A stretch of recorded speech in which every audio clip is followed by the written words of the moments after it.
welcome to the embassy, or as we say in Irish, a fáilte roimh go léir go dtí an ambasáid anát. Very welcome here this evening. It's great to have you here, it really is. Rita and I, very pleased to be hosting this event. This is the Embassy of Ireland, and it's the embassy of all of Ireland, and of our large and diverse Irish community. So during the week we had a group in from the Integrated Education Fund of Northern Ireland. We were supporting the idea of integrated education.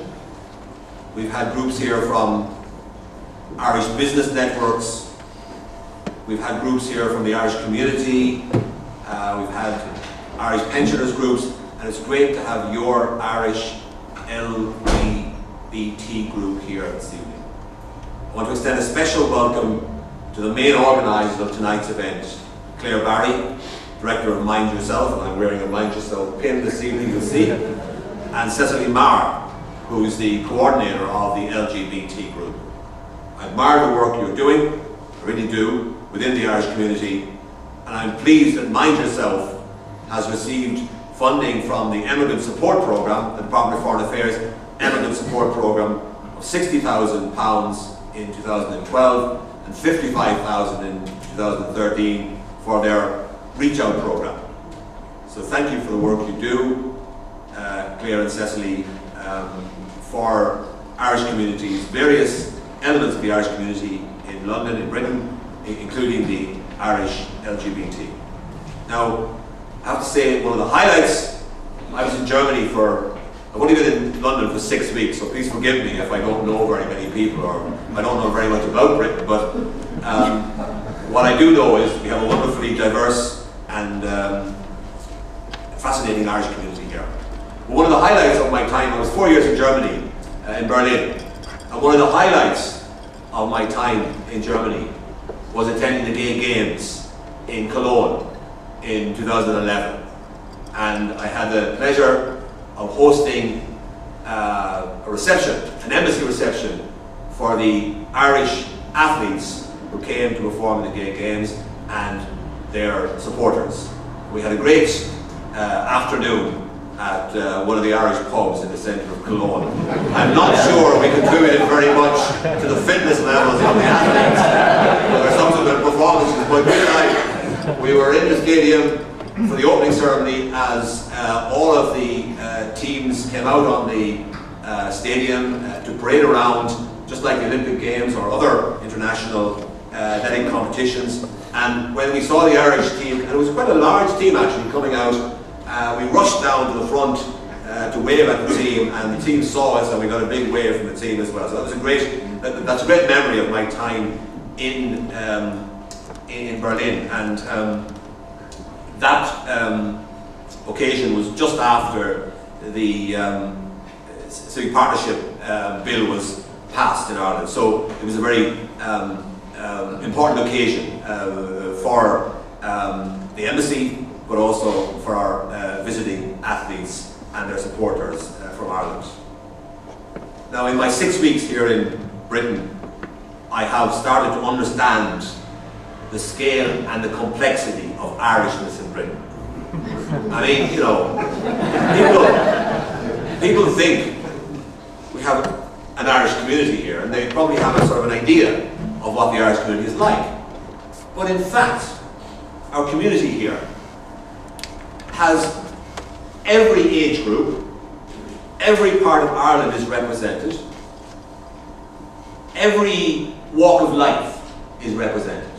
I mean, one day I'm talking to Irish people working in the financial services sector at the top of the economic tree here in Britain. And the next day I'm meeting Irish pensioner groups in various parts of Britain. And that's the diversity of our community.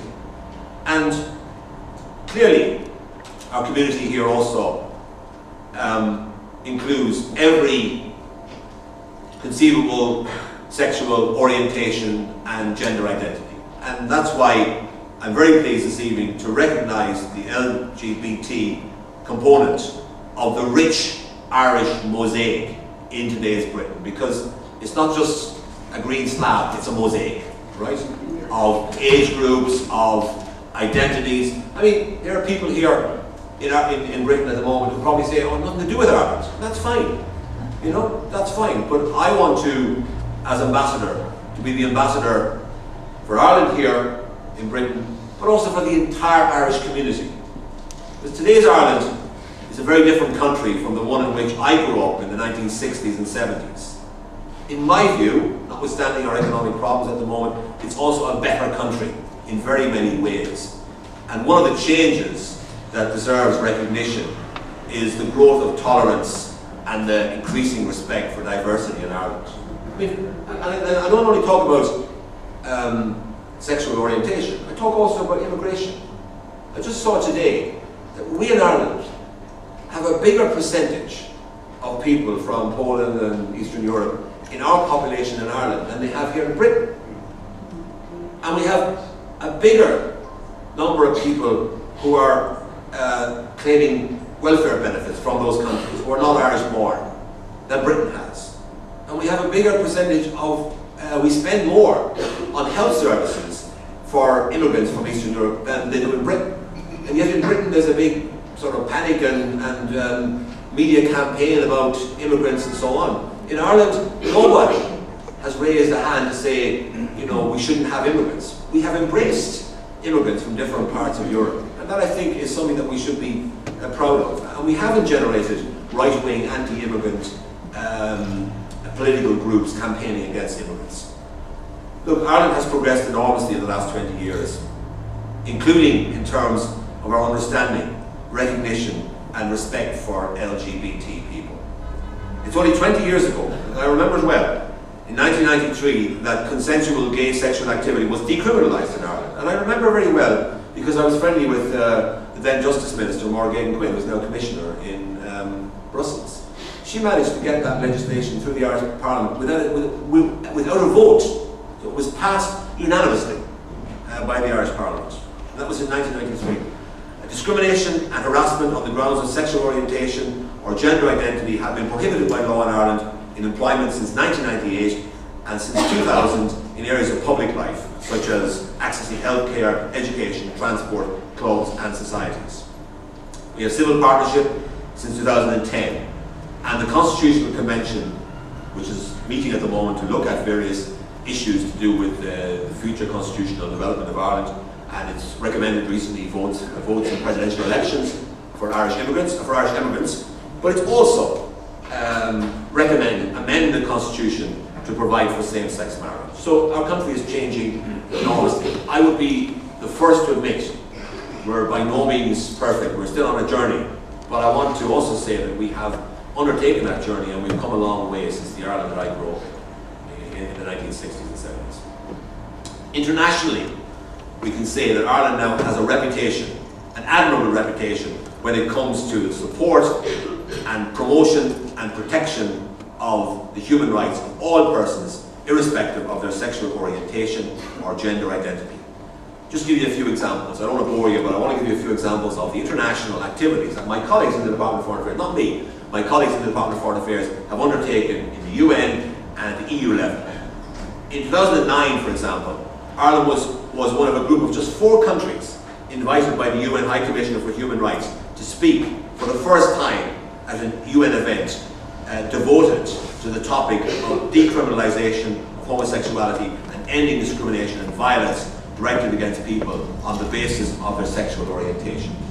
So we were one of the 4 countries chosen by the Secretary General to make a presentation because the UN recognised that the progress we had made in Ireland in this area ought to be of relevance and interest to other countries that are maybe trying to undergo the same journey but are further back than we are in this regard. We co-sponsored the landmark UN Human Rights Council resolution on human rights, sexual orientation and gender identity in 2011.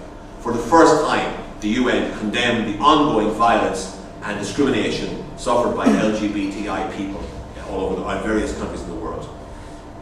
Last year, in October, our Taoiseach, Minister of Foreign Affairs and Trade, Eamon Gilmore, addressed the annual conference of the International Lesbian and Gay Association of Europe.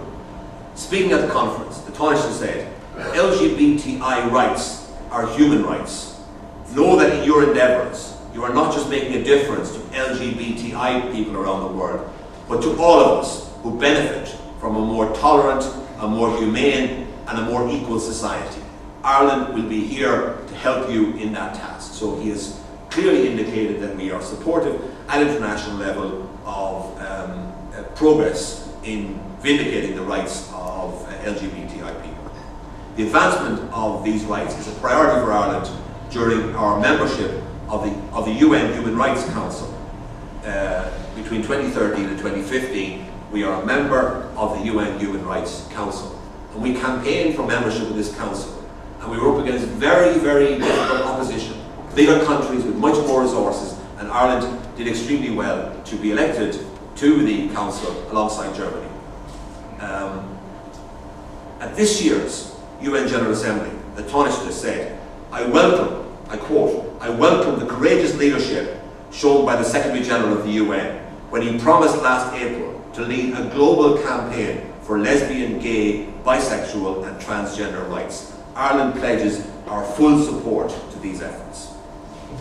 And then, during the presidency of the EU this year, the Taoiseach addressed the UN Human Rights Council, and he said, the EU remains gravely concerned, I quote, by incidents of discrimination and violence against individuals based on their sexual orientation and gender identity.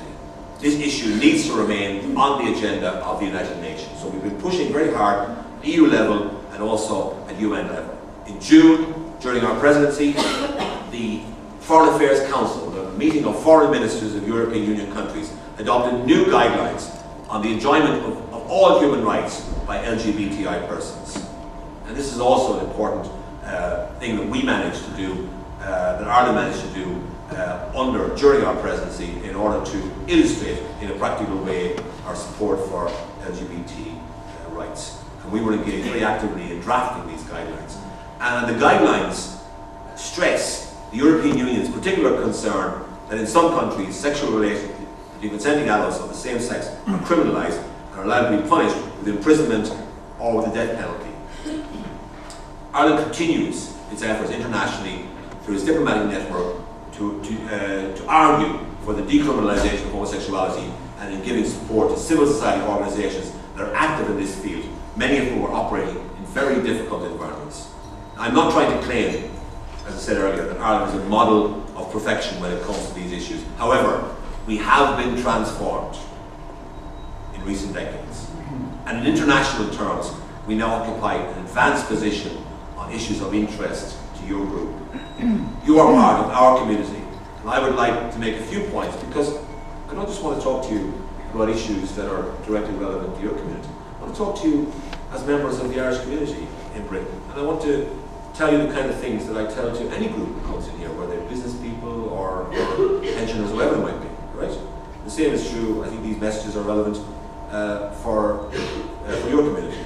I want to speak briefly about the role of the embassy, about the Irish economy, about our relationship with Britain, about our future in Europe. First of all, the embassy. We have a number of roles, but our two principal roles are really to promote Irish economic interests in Britain, which means to support Irish exporters, to promote tourism into Ireland, and to promote investment into Ireland. And in particular, to promote food exports, because 40% of all the food we export from Ireland comes to Britain. So Britain is an extremely important market for Ireland.